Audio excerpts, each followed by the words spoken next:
Listen ad-free and get to know Natalie and me better by subscribing on Apple Podcast or heading over to patreon.com/themurderdiariespod. On Spotify, you can do the same by searching The Murder Diaries ad-free. This week on The Murder Diaries, we're speaking with Julie Murray, a fierce advocate not only for her missing sister, Maura Murray, but for other missing people as well. We discuss Maura's disappearance, dispel misinformation about the case, and learn what life has been like for Julie these last 19 years as the sister of a missing person. Julie brings such a unique perspective to the true crime genre, and we're so grateful to be able to share this conversation with all of you. Now here it is.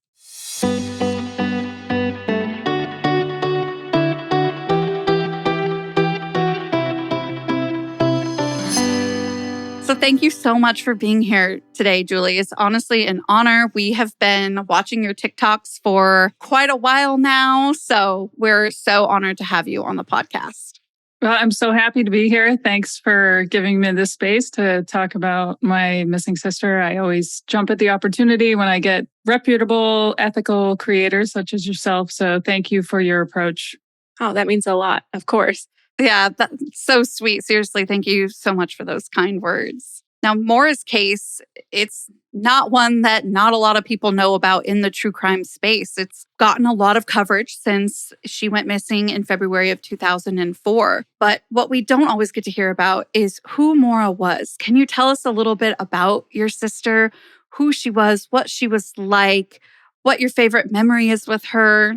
I love this question because what's lost in a lot of the coverage of my sister's case, like you alluded to, it's so heavily covered that the human in Maura's humanity is often stripped away in going over the timeline, going over the theories, going over the rabbit holes. And so I always love to get back to the real human at the heart of the case. And that's my little sister, Maura. She was 2.5 years younger than I am. And she went missing when she was just 21 years old. I was 24 at the time. And, I like to describe Maura as just super talented in so many different ways. Athletically, she was a powerhouse in anything that she did, whether it be running, basketball, soccer, softball, any sport, she just picked right up. My brother, Freddie, he's a bit older, well, a lot older, and he picked up mountain biking. And Maura had no experience with mountain biking,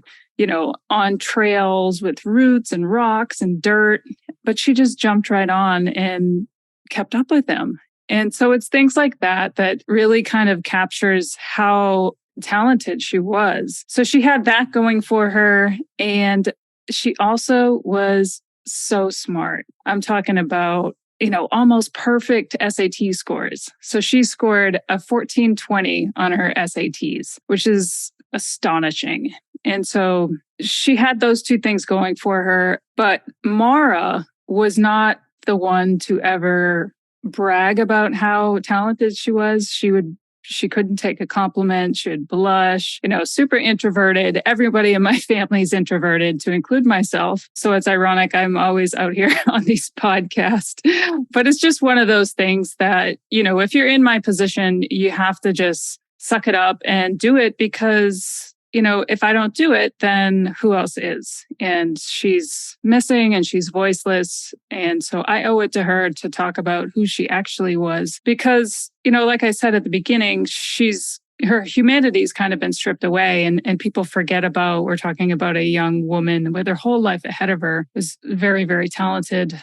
Yeah, so she was humble. She was studying to be a nurse. One of the cutest things she always did was write thank you letters. And she would write a thank you letter to anyone that showed her any level of kindness. I'm talking about the handwritten letters, snail mail. This was back in 2004 or pre-2004. So we didn't have text and social media and things like that. And, we had email, but she preferred to write handwritten notes. So that's just a little snapshot of who she was. But to get to your second part of that question, my favorite memories with Maura were definitely on our summer vacations, hiking and camping in the White Mountains of New Hampshire. That is what we loved to do. We felt most at home there. My whole family We love the outdoors. Being out in nature was our happy place. And so I have very fond memories of doing all those things with her. One of the things I miss most about Mara is how funny she was and witty. It's kind of like, sort of like a deadpan type of humor where she'd just say things that you had to think about. And then you're like, oh, that's really funny. So I miss that. And, growing up in New England, there's a lot of competitiveness, especially with the large family. We had 5 kids. So we didn't have a lot of money. So we just talk smack back and forth constantly. And I miss that. I really do. You posted a TikTok recently where you talked about how you really, really wanted a dog while you were in college or while you were in the army or something like that. And I love this story. I'm not going to retell it for you, but just to get to the point, you weren't able to get one, but your mom and Mara really wanted you to have one. So they bought you this Dalmatian statue. And I can't remember what the name was, but I love hearing stories like that about your sister and about your guys' relationship, because it just shows that not only was she funny, she was caring and really creative. She thought out of the box. My sister wants a dog. Well, I'll get her a dog. And so she did. I don't know. It was really great to hear that story about your sister.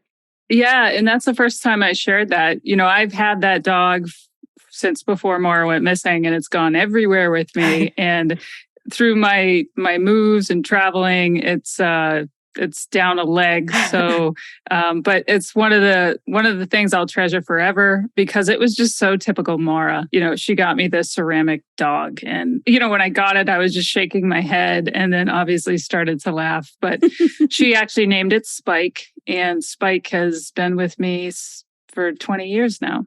We might need a picture of Spike to share with listeners. I love that so much. Yeah.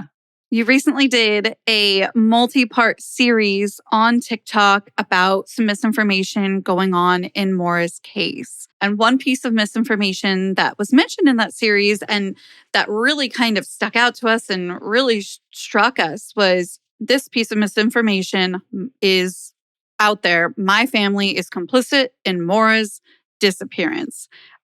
We really had no words. And you could even hear it when I'm trying to word the way to even ask this. Is there seriously a court of public opinion that erroneously believes that you and your family are complicit in this? It's unreal. Unfortunately, yes. And the most disappointing part of that is that type of nonsense is amplified by people with a platform purporting to be professional. And so then the misinformation train is running wild, and there's no way to stop it. So once you kind of put that seed in people's minds, they just run with it. And it's not based in any evidence. It's not based in any fact. I mean, if you look at the lengths that my family has gone through to try to continue to raise awareness, now 19 and a half years down the road, to suggest that we helped her disappear. We know where she is. We don't want to find her.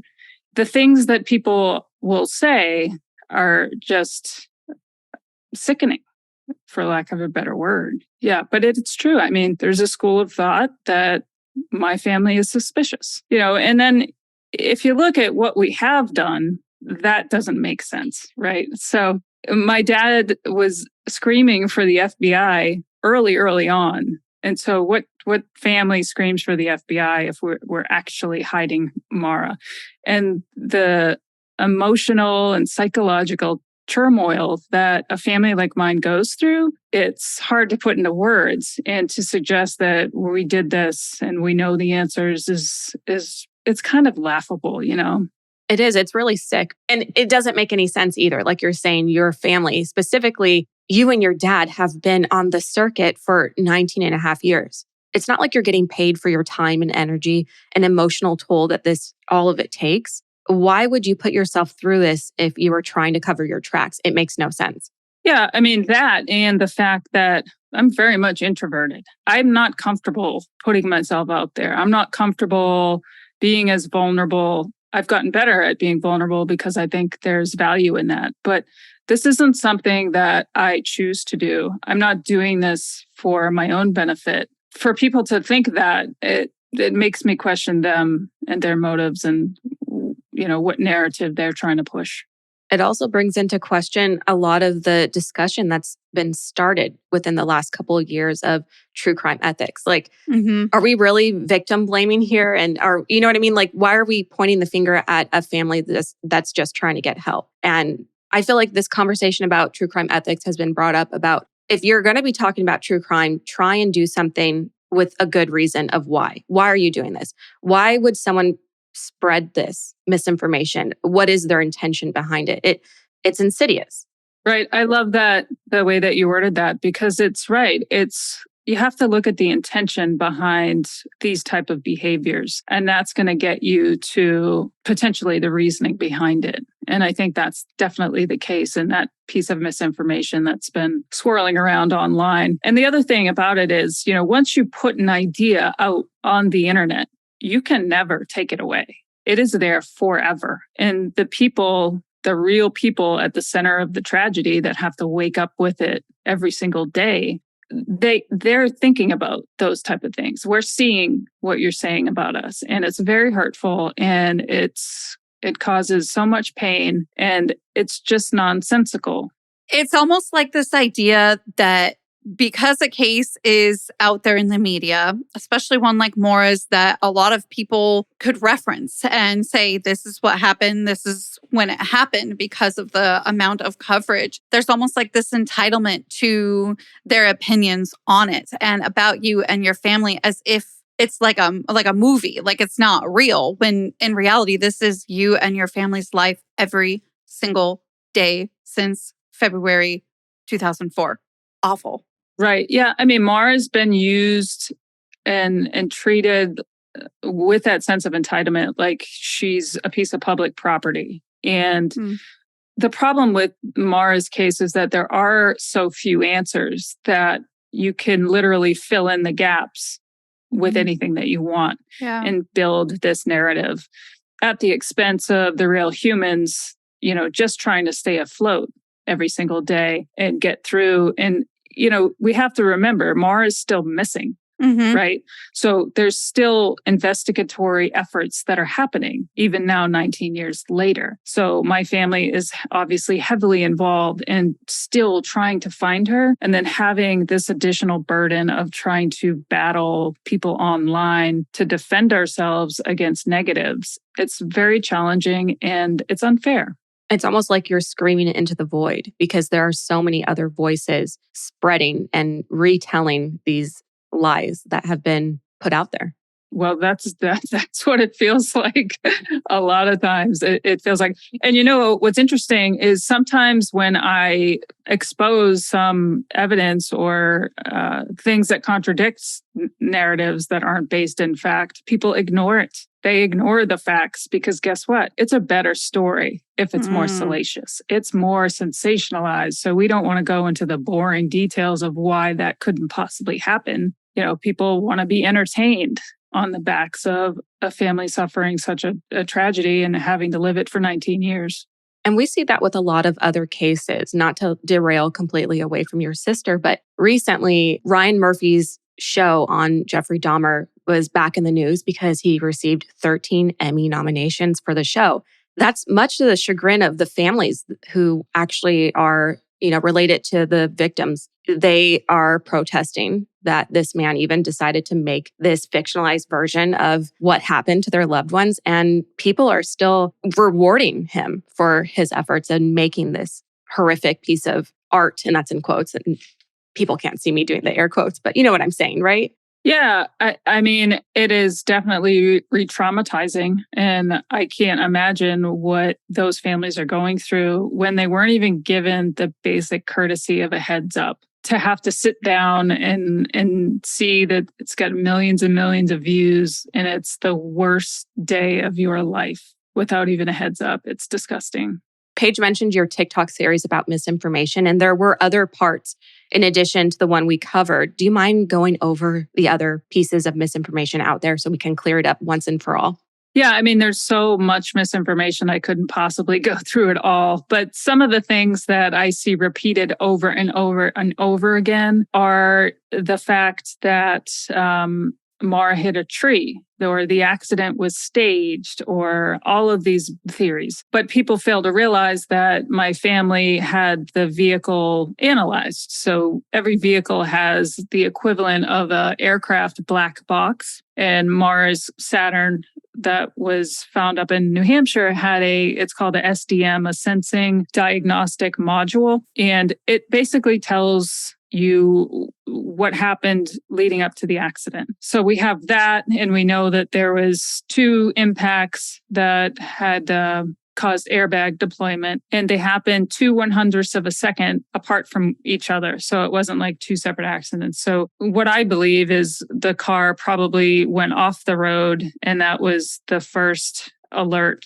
that hit the black box. And then the second was the full deployment of the airbags. So we think maybe she went down into the ditch and then came up a little bit and hit the snowbank. But the police report indicates that she hit a tree. But according to the vehicle forensic report, the damage is not consistent with that of hitting a tree. So you can choose to ignore that or not. It's not a huge deal, but it is something that's been floating around there. One of the more harmful pieces of misinformation that I talk about is this idea that Mara was involved in a felony hit and run before she disappeared, and that was the catalyst for why she disappeared. Now, that hit and run was investigated, and there's absolutely zero evidence to indicate that Mara was involved with this hit and run at all. And the young man that was hit was in a coma, and, I empathize with his family. However, there's nothing to connect Mara to it other than it was in the same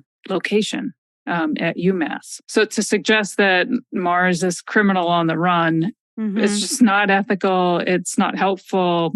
And it's just more nonsense. But people continue to theorize and say that, Mars did that. Another piece of misinformation is that Mara was kicked out of West Point.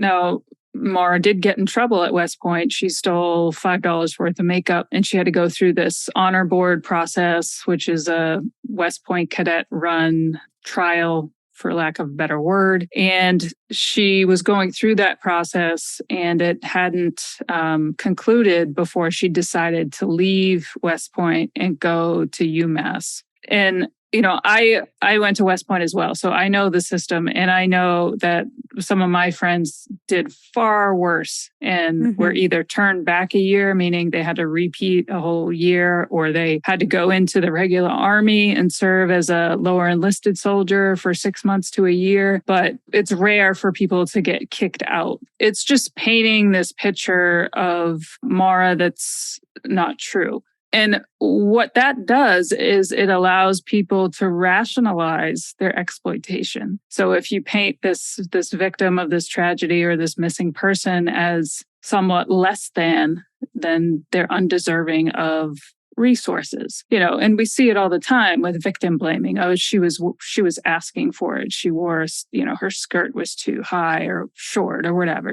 We see this all the time. And then that opens the floodgates for people to victim blame. So that's just another thing it's just harmful to the investigation, and it does nothing to further the case. These type of pieces of misinformation are just for content, right? Because it makes it a better story. Listen, we don't need a better story. We have a mystery on our hands. Mara disappeared, vanished off the face of the earth. That's enough. We don't need to add on layers and layers of sensationalism to make it a better story. It's impossible for a family like mine to dispel all the misinformation that there is on the internet. So if I were to try to do that and correct the internet, like I said before, even when I give the actual facts, people ignore them. And so I have to choose what I'm going to spend my time on. Am I going to spend 24/7 correcting everybody online,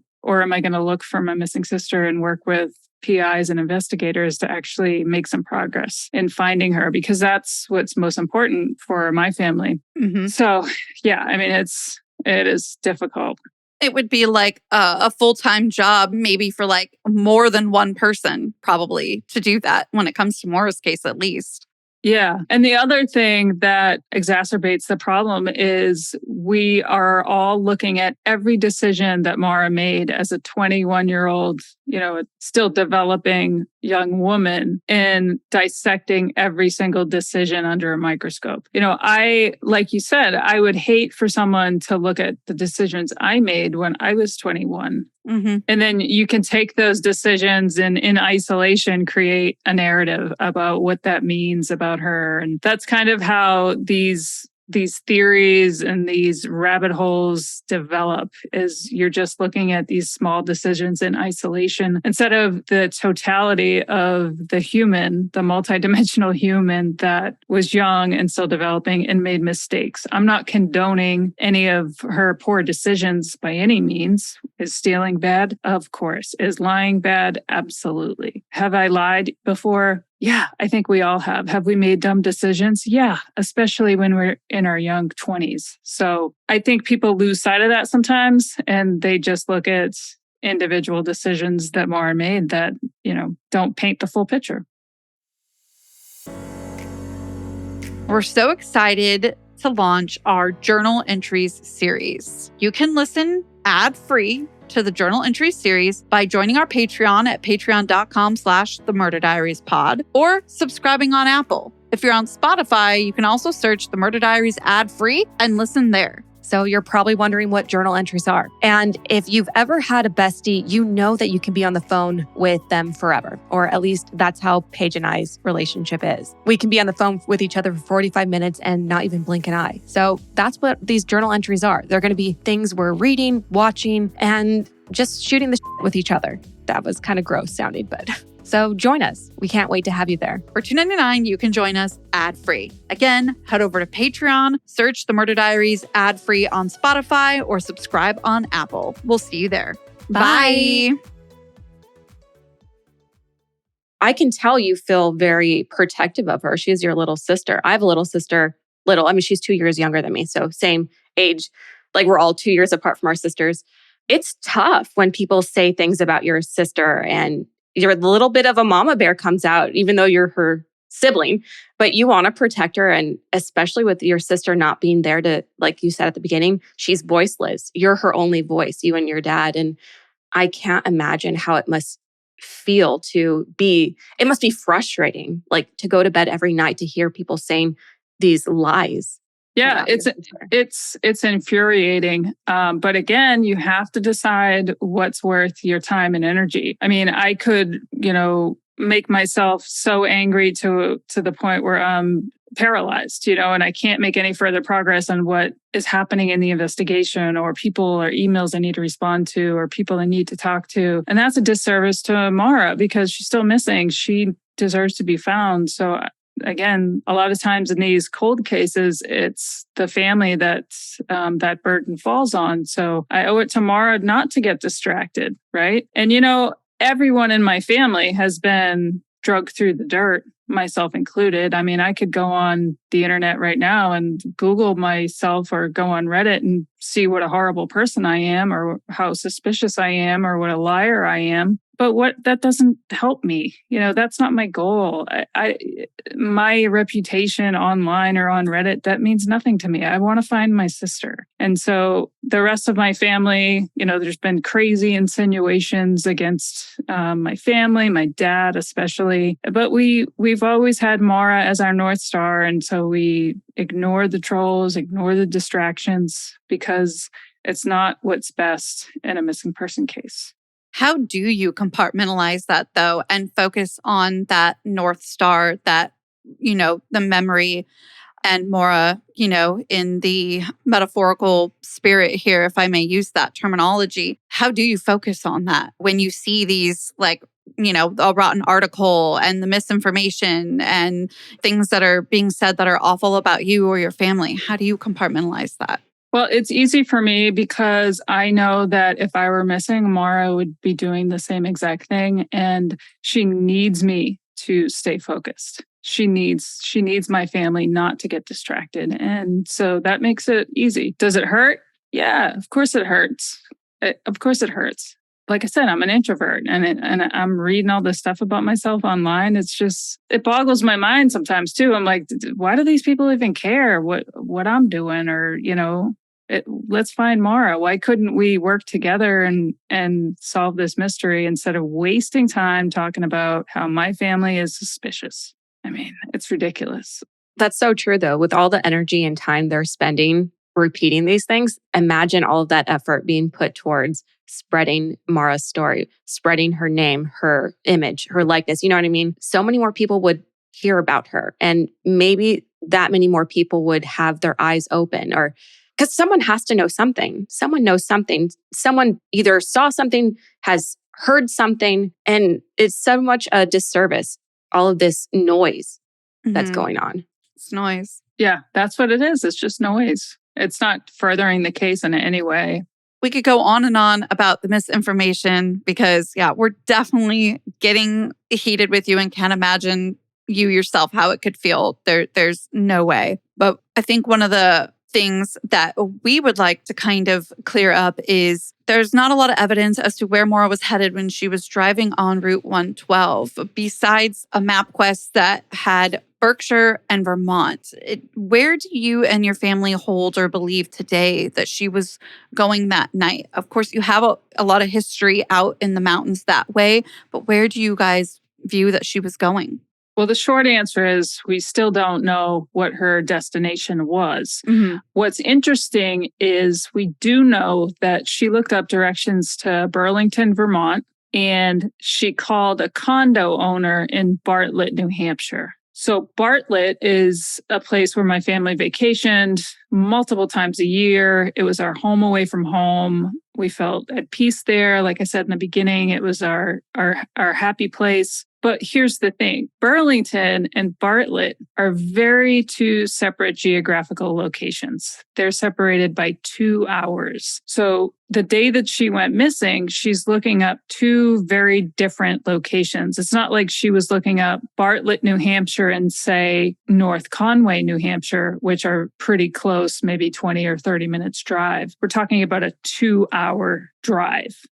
So it's unclear what the final destination was. I believe she was unclear on what her final destination was. I don't think she had the plan fully developed because she didn't book any reservations. She didn't have a whole lot of resources. She only had $280 that she took out from the ATM earlier in the day that she disappeared. What I do know is that her plan did not include Woodsville, New Hampshire, because Woodsville, New Hampshire is not a destination. It's a small rural town. There's no attractions there. It's just a place en route to the White Mountains. And she was coming from UMass, so she would have had to travel through Woodsville, New Hampshire. So I am confident that Woodsville, New Hampshire was where she ended up, was not her destination. Mm-hmm. And my family had never spent any time in Woodsville. There's really nothing there. There's no mountains to climb. There's no, like I said, no attractions, no camping areas, nothing. So I think maybe we had drove through it before, but there would be no reason for us to go there, if that makes sense. I think that what information's out there about the case in terms of Maura being on Route 112 and there being an accident and her car being found on the side of the road lends to why that belief would make sense. Not that you need my approval at all, but it makes sense to me. As somebody, that would be learning about the case, trying to get awareness out there about it, it doesn't feel like that to me either. It just seems like she's passing through, something happened with the car and it was on the side of the road. So that makes sense. Yeah, I agree. I want to talk about your time on the Unfound podcast. You talked about the gap between true crime content creators, their consumers, and the real humans at the center of the stories. You had this really beautiful quote where you said that empathy is the bridge to heal the gap. How do we get there? What's the best way for creators to express that empathy in a way that those in the center can feel supported by it? Yeah. What I see is that there is an empathy crisis, not only in society, but specifically in true crime. And I see it in my experience, my lived experience in true crime, because that's my everyday life, right? So Mara went missing in 2004, the same week Facebook launched. And so I've seen the evolution of true crime from when there was no social media, no Facebook, no Twitter, no TikTok, none of that. She just got her first cell phone. So there was texting, but you had to type the number like 3 times to get the letter that you wanted, There is no smartphones and things like that. And there definitely wasn't any podcasts. It's not like it is today. And I think sometimes people lose sight of that. We're talking about MapQuest, where you had to get a printer and print out the directions. You couldn't just go on a Google Maps and find out where you're going. I wish Mara did have a smartphone because, probably wouldn't be in this situation if she did. So I've seen the evolution of all of that. And I've seen how social media and podcasting has evolved.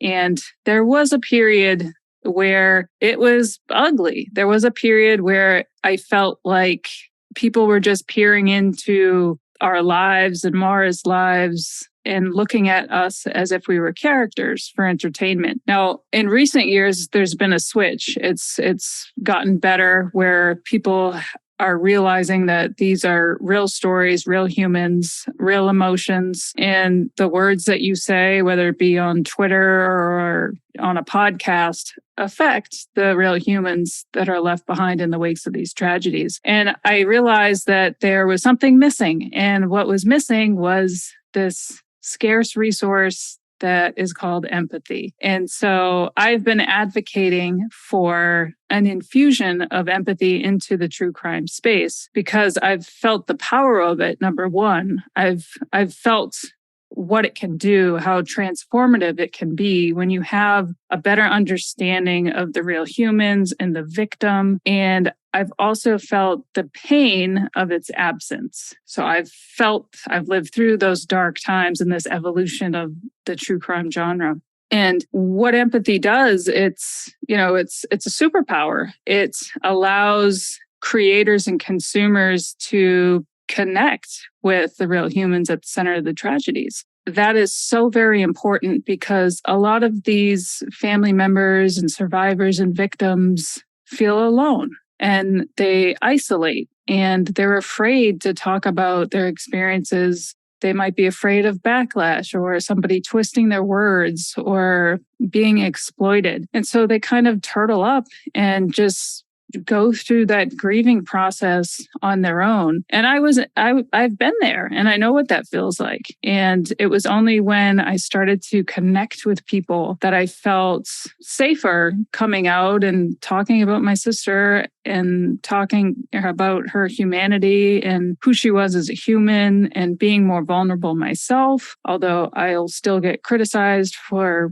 whatever you can criticize me for, it's already been done. So good luck with that. But to answer your question, I think empathy is the key to bridge that gap. And it's so important. And especially in the true crime space where you have these vulnerable people and victims and families that they want to be heard. They want compassion. We're not asking for you to fix our problem. We're asking for you to listen. And that is so powerful. And so I developed the Engage with Empathy campaign to try to bring some awareness to this superpower that I discovered in my 19 years of dealing with, my own true crime experience. And the Engage with Empathy campaign is built on the CARE principle, and the CARE is the acronym. So C is center the victim. A is avoid harmful speculation, research responsibly, and then engage with empathy. So it's a quick and easy way to kind of have a roadmap for how you should be navigating if you are a creator and if you're a consumer. That's incredible. And that's not all you've been up to either. I mean, they had the inaugural Mara Murray Scholarship that was awarded this year, I think at the end of May, early June. Do you mind telling us a little bit about that? Because you guys have definitely been busy.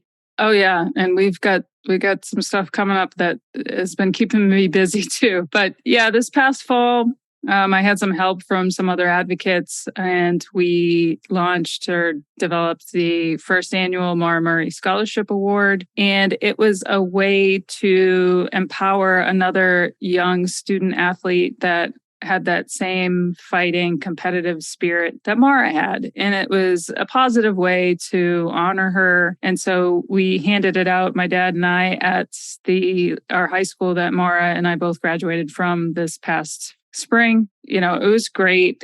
We got so much support, and we're going to continue to have that every year. And, we need more positive things like that, especially in Mara's case, because it is so sad and it's been so long. So any opportunity that I get to bring some positive energy into Mara's case, I jump at it.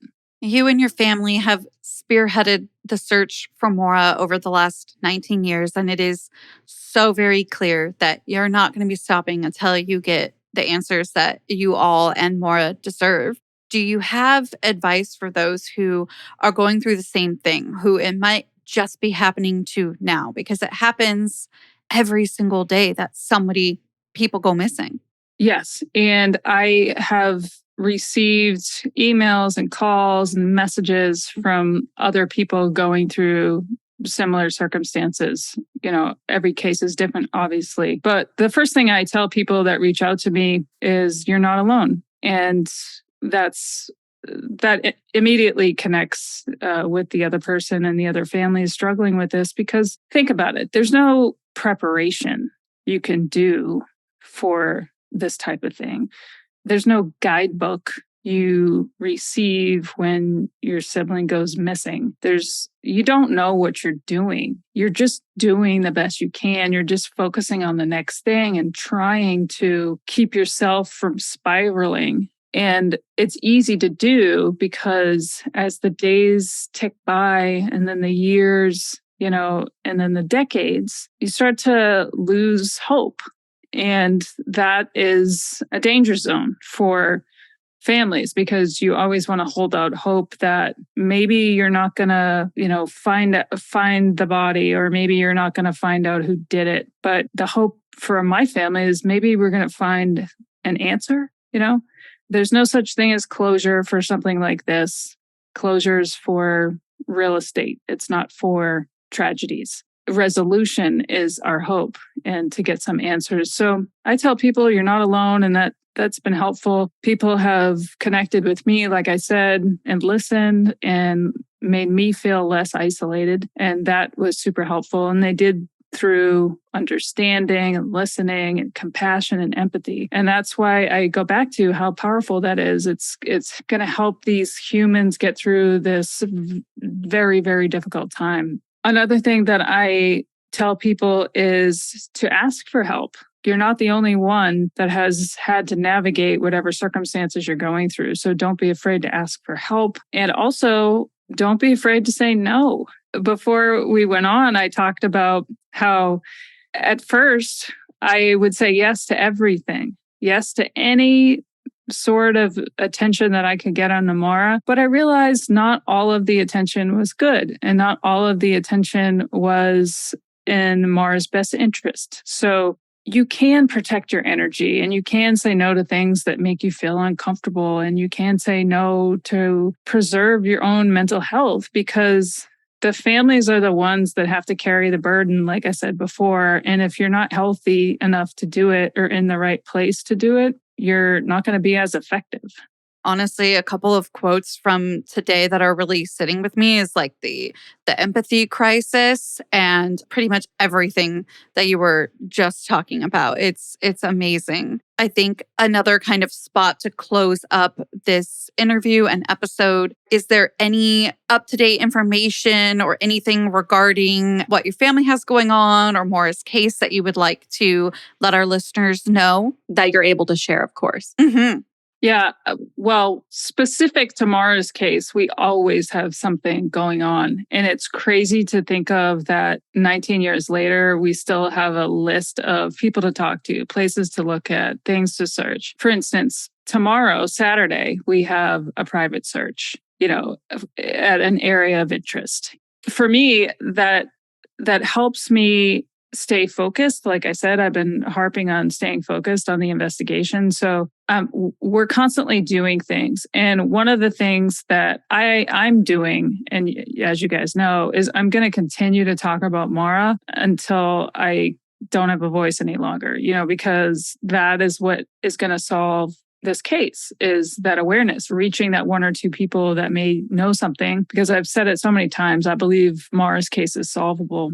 And the other major thing that we have going on, and it goes back to empathy. I've connected with other families of missing and murdered, specifically in the state of New Hampshire. And I've shared frustrations. I've shared laughs. We've cried, all of it, the whole roller coaster of emotions with these other families. And it's just a silent connection where you don't even have to say words. You just get it. And that's because there's that understanding and we can empathize with each other. And it's collectively, we're more powerful. So we are organizing a major advocacy effort in New Hampshire in August, and I can't wait to share details about it. It should be within the next week or two when I, can share those details. But that's something people can get on board with, and there'll be calls to action. And, that's the other thing, when you're consuming true crime, you want to look for,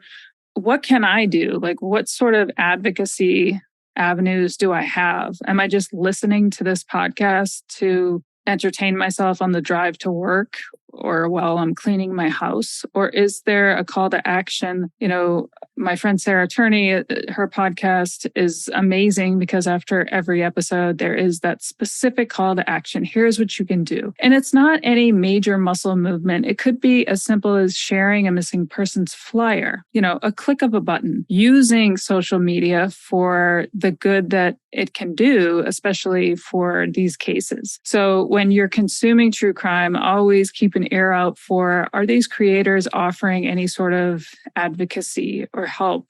What do these families need? That's a good guide to figure out whether, it's part of the solution or part of the problem. So that was a long-winded way to say, yeah, we got a ton going on, and I'm going to share it when I can.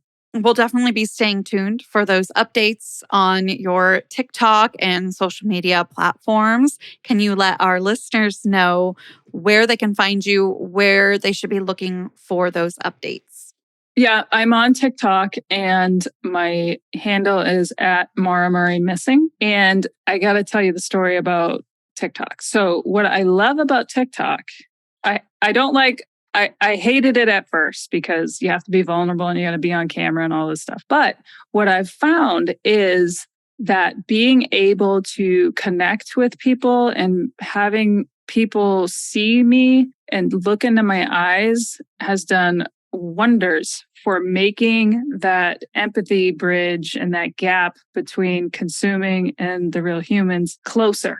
And so people are realizing, well, wait a minute, I read that she's a liar and suspicious. But then you see my face on your TikTok and you're like, she seems just like a regular person trying to find her sister to me. So, TikTok's kind of gimmicky. It can be, but it has allowed me to reach a whole new audience, and it's allowed people to be able to empathize with me and connect with me. So at Mara Murray Missing on TikTok, I'm on Twitter at JulieMurray2_9. And I'm on Facebook. I run a private Facebook group dedicated to Mara, and that's Mara Murray Official Group.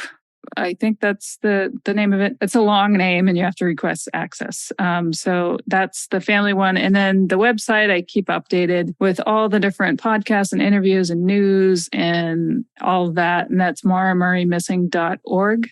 We'll include all the links for you in our show notes. Yes. And as if we didn't love TikTok enough already, I get trapped into TikTok like an hour a night. So it really is great to know as a creator in the true crime space that when I am, on that true crime TikTok and I see these families and stuff talking about their experiences, it's nice to know that it can be a positive thing. That's in that humanizing idea. I love that. Thank you for sharing that and your experience and all of your answers and information today. Thank you so much for being here. Thank you guys so much for having me. And hopefully we can collaborate again and talk about developments and maybe case closure, something like that. We would love that when you get your resolution, because I'm going to carry that with me, by the way. It's not closure, it's resolution. Thank you again. And we would absolutely love to have you back on. We'll keep in touch. Make sure you follow us on all of our socials at the Murder Diaries Pod. And until then, Stay safe. bye.